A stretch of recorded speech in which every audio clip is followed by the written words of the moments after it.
এই বিডিআর এর ঘটনা হাসিনা আসার 1 মাস পরেই কেন ঘটলো?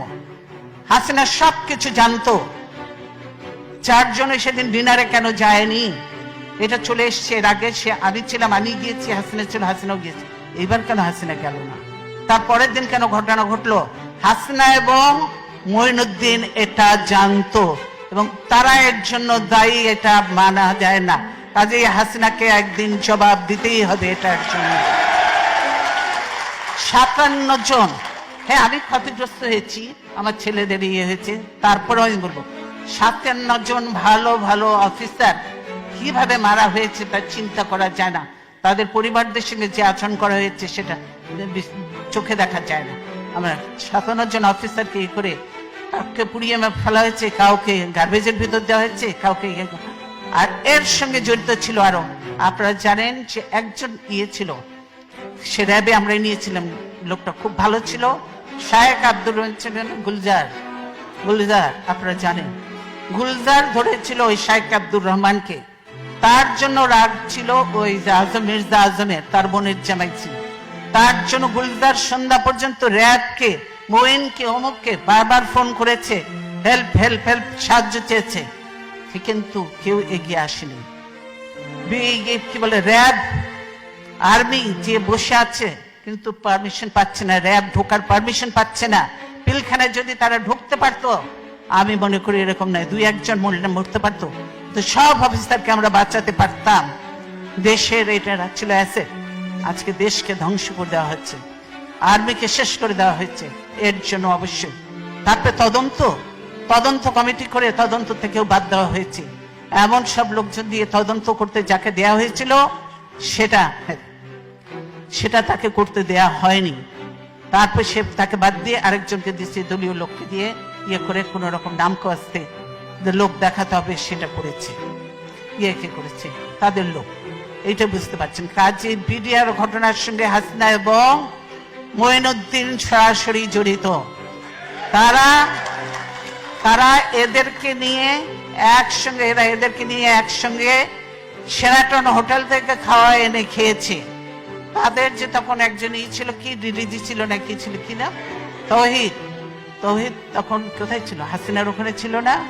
নিজের পরিচয় দিয়ে গেছে, একসঙ্গে খাওয়া দাওয়া করেছে, সবকিছু করেছে, ভালো কাজ করেছে, বাবা দিয়ে পাঠিয়ে দিচ্ছে। এই হলো অবস্থা। কাজে শুধু এই ঘটনা নয়, হাসিনা অনেক কিছুর সঙ্গে জড়িত। এবং বর্তমানে যে জঙ্গি তোলা হচ্ছে বিদেশিদেরকে ভয় দেখানোর জন্য, যে এই দেখো আমি ক্ষমতা থেকে গেলেন এই দেশে জঙ্গিদের উত্থান হবে, এই দেশে এইভাবে মানুষ হতে হবে, এই হবে। সেই জন্য তারেক বলেছে, আমি আর বলবো না, এই যে বলেছে, আমি শুধু ছবিটা দেখাতে চাই, অ্যালার্মিং কথাটা, অ্যালার্মিং, হ্যাঁ ছবি দিয়েছে, মানব ছবি, বুঝেছেন? বলছে কি, সিজারকে গুলি করা হয় কাছ থেকে, বন্ধ ছিল সড়ক বাতি বন্ধ ছিল কেন? তার জন্য দায়ী কি বিএনপি? সরকার দায়ী হতে হবে। কেন ছিল? ডিপ্লোম্যাটিক এরিয়া ওটা, সেখানে বাতি বন্ধ থাকার কথা নয়, বাতি বন্ধ থাকা। আর এখানে জড়িয়ে দিল বিএনপি, সেই আমাদের কাইয়ুমকে জড়িয়ে দিল, যে কাইয়ুম মোটেই না। এই হলো মিথ্যা। হাসিনা মিথ্যা কথা বললো, মানে প্রতিনিয়ত হাসিনা মিথ্যা কথা বলছে এবং মানুষের উপরে অত্যাচার চালাচ্ছে। তাই আমরা বলতে চাই, আল্লাহ আছেন, আল্লাহ অবশ্যই দেখছেন, আল্লাহ বিচার করবেন।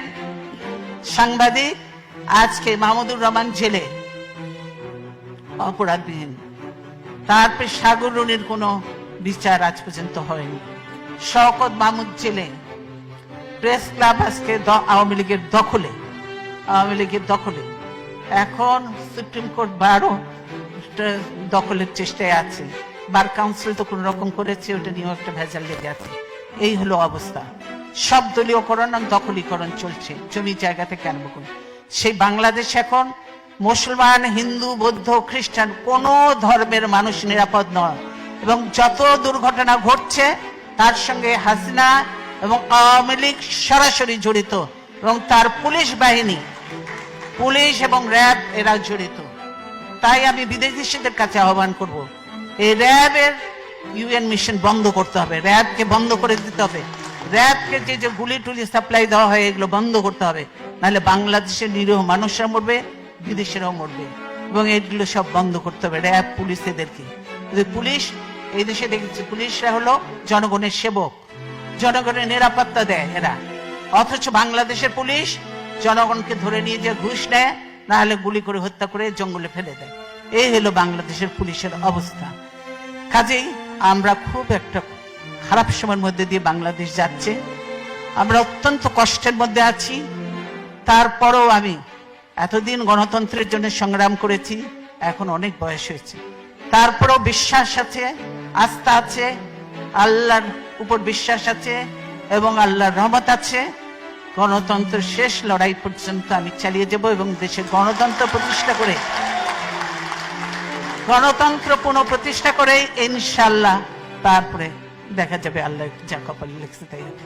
তাই আমি আপনাদেরকে অনেকদিন পর দেখা হলো, আবার কবে দেখা হবে জানি না, কিন্তু বলতে চাই আপনার প্রবাসে থেকে বাংলাদেশে কারো কথা বলার কোনো সুযোগ নয়। কোন সাংবাদিক কিছু লিখতে পারে না, ধরে নিয়ে চলে যাবে, মামলা দিয়ে জেলে ভরে দিবে, কেউ পারে না। যা দুই চারটা কথা আমি বলি, ধরলে ধরুক, কিছু আসে জানে ভয় পাই না।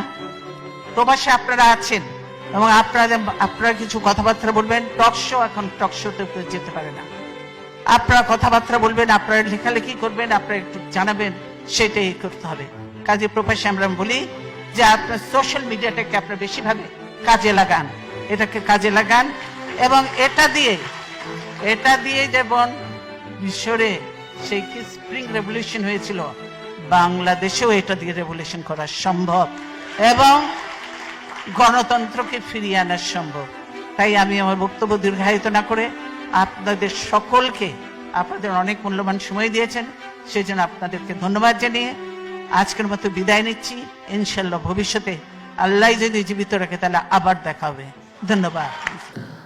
বিডিআর হত্যাকাণ্ডের পরে বেগম খালেদা জিয়া যে অভিযোগ তুলেছিল যে এই বিডিআর হত্যাকাণ্ডের সাথে সাবেক প্রধানমন্ত্রী শেখ হাসিনা এবং মঈনুদ্দিন ফখরুদ্দিনের সরকার যে ইনভলভ ছিল, তারা যে জানতো, সেই অভিযোগ তুলে উনি কিন্তু তখনই বক্তব্য দিয়েছিল এবং যে বক্তব্য এখন শেখ হাসিনা সরকার পতনের পরে যারা বিডিআর হত্যাকাণ্ডে যে সমস্ত পরিবারগুলো ক্ষতিগ্রস্ত হয়েছে, সেই পরিবারগুলোর সদস্যরা কিন্তু এখন সেই একই কথা বলছে এবং সাবেক যে সেনাবাহিনীর থেকে রিটায়ারমেন্ট অফিসারগুলো আছেন, তারাও কিন্তু সেই একই সুরে কথা বলছেন এবং তারা নতুন করে এই বিচার দাবি করছেন। যে বিচার করেছিল আওয়ামী লীগ সরকার, সেই বিচারেও নানান প্রশ্ন ছিল, সেই বিচারেও নানান ঝামেলা রয়েছে বলে তারা মনে করছেন। তো আপনারা জানেন যে ইতিমধ্যে কিন্তু এই অন্তর্বর্তীকালীন সরকার সেই বিচার আবার রিভিউ করার জন্য একটি কমিটিও গঠন করেছে।